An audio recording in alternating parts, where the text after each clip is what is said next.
હવે વીજ બિલ ઓછું આવશે, વધારે નહીં, ઓછું આવશે.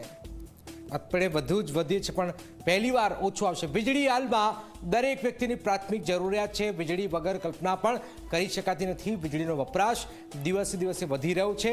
ત્યારે રાજ્ય સરકારે એક એવી જાહેરાત કરી કે જેના કારણે લાખો વીજ ગ્રાહકો ખુશખુશાલ થઈ ગયા છે. સુશાસન દિવસ નિમિત્તે સરકારે ફ્યુઅલ સરચાર્જમાં 40 પૈસાનો ઘટાડો કર્યો. સામાન્ય લાગતો આ ઘટાડો થવાથી લોકોને વીજ બિલમાં કેટલી રાહત થશે, તમારને તમારા ઘરની અંદર કેટલું વીજ બિલ ઘટી શકે છે, આવો જોઈએ, જાણીએ, સમજીએ.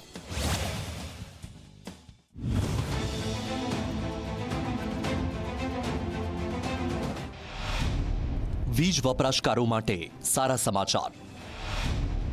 હવે વીજળીનું બિલ આવશે ઓછું. સરકારે ફ્યુઅલ સરચાર્જમાં કર્યો ઘટાડો. 9 મહિનામાં બીજી વખત ઘટાડો. ઘટાડો 40 પૈસાનો, પણ ફાયદો મોટો. ગુજરાત જ નહીં પરંતુ સમગ્ર દેશમાં વીજળી વગર જીવન શક્ય નથી. તેમ કહીએ તો ખોટું નથી. ગુજરાતમાં તો ગામડે ગામડે વીજળી પહોંચી ગઈ છે અને તેના જ કારણે આજે વીજળીના ગ્રાહકો હજારો નહીં પણ લાખોમાં છે. ગુજરાત સરકારે આ લાખો ગ્રાહકો માટે એક સારા અને મોટા સમાચાર આપ્યા. રાજ્યના 1,75,00,000 ગ્રાહકોનું હવે વીજળી બિલ ઓછું થઈ જશે. તમને થશે કે સરકારે યુનિટના ભાવમાં ઘટાડો કર્યો હશે, પણ ના, સરકારે ફ્યુઅલ સરચાર્જમાં 40 પૈસાનો ઘટાડો કર્યો છે. આ 40 પૈસા લાગે છે તો બહુ ઓછા, પરંતુ ફાયદો તેનાથી બહુ મોટો થવાનો છે. સૌથી પહેલા તો રાજ્યના ઉર્જા મંત્રી કનુ દેસાઈએ શું જાહેરાત કરી તે તમે સાંભળી લો.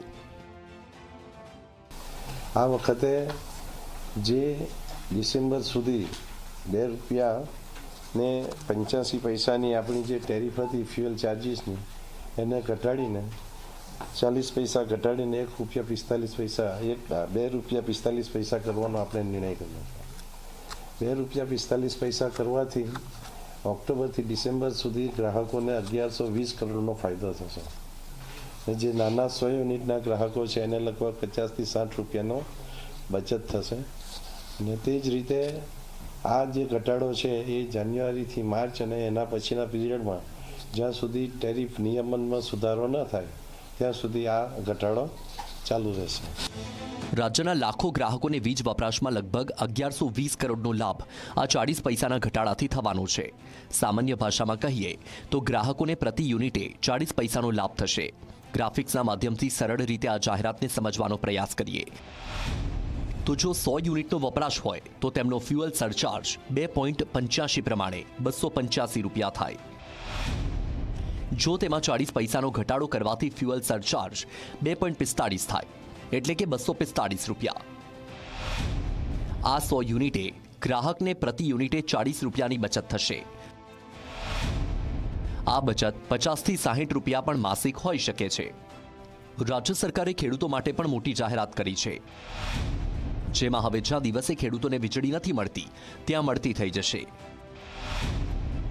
સાથે દ્વારકા, કચ્છ અને બનાસકાંઠાના ખેડૂતોને પણ ટૂંક સમયમાં દિવસે વીજળી મળતી થઈ જશે. ઓક્ટોબર 2024થી ત્રિમાસિક ગાળામાં કરેલા વીજ વપરાશ પર આ ફાયદો મળવાનો છે. વીજ ગ્રાહકોમાં ખુશી છે, પરંતુ કેટલાક એવા પણ લોકો છે જેઓ આ કાળઝાળ મોંઘવારીમાં માત્ર 40 પૈસાનો ઘટાડો મજાક સમાન પણ ગણાવી રહ્યા છે. Bureau report, Zee media.